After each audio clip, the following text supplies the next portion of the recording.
hello बंधुসকল আজি লৈ আহিছো গৰখীয়া আৰু বাঘৰ কাহিনী লৈ এখন গাঁৱত এজন গৰখীয়া আছিল নাম আছিল দেহিৰাম হি সদায় পাহাৰৰ দাঁতিত গৰু চৰাবলৈ যায় এদিন দুপৰীয়া তাৰ মনত বেয়া বুদ্ধি এটা খেলালে হি গাঁৱৰ মানুহক ঠগিবলৈ টেটু ফালি চিঞৰিবলৈ ধৰিলে ওই মোক বাঘে খালে বুলি তাৰ চিঞৰ শুনি গাঁৱৰ ৰাইজ জাঠি জুং লৈ উধাটো খাই তাৰ ওচৰলৈ আহিল পিছে দেখিলে দেহিৰামে মানুহবোৰক দেখি খিলখিলাই হাঁহিবলৈ ধৰিলে গাঁৱৰ মানুহবিলাকৰ খং উঠিল আৰু তাক গালি হপনি পাৰি মানুহবিলাক নিজৰ কামত গুচি গ'ল কিছুদিনৰ পিছত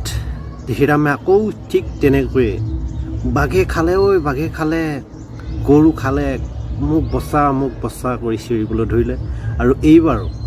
গাঁৱৰ ৰাইজ জাঠি জুং লৈ তাৰ ওচৰলৈ আহিল আৰু হি একেই আগৰ নিচিনাকৈ গাঁৱৰ ৰাইজক দেখি খিলখিলাই হাঁহিব ধৰিলে এদিন সঁচাকৈ এটা বৰ ডাঙৰ বাঘ তাৰ সন্মুখত ওলাল আহি আৰু হি ঠিক তেনেদৰে যেনেকৈ আগত মিছলীয়া হিচাপত কৈছিল এতিয়া সঁচাই হি টেটু ফালি চিঞৰিবলৈ ধৰিলে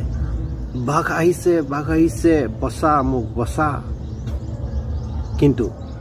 এবাৰ এজনো গাঁৱৰ ৰাইজ তাক বচাবলৈ নাহিল কিয়নো হি দুবাৰকৈ গাঁৱৰ ৰাইজক মিছলীয়াকৈ মাতিছে মিছাকৈ মাতি কিনে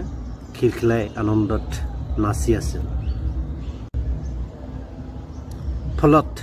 দেহিৰামক বাঘে থাপ মাৰি ধৰি লৈ হাবিলৈ গুচি গ'ল দেহিৰামৰ এই দেখা হোৱাৰ কাৰণ হৈছে হি মিছলীয়া মাতিছিল সেয়েহে জীৱনত কেতিয়াও মিছা কথা ক'ব নালাগে ধন্যবাদ বাই বাই ভাল লাগিলে শ্বেয়াৰ কৰিব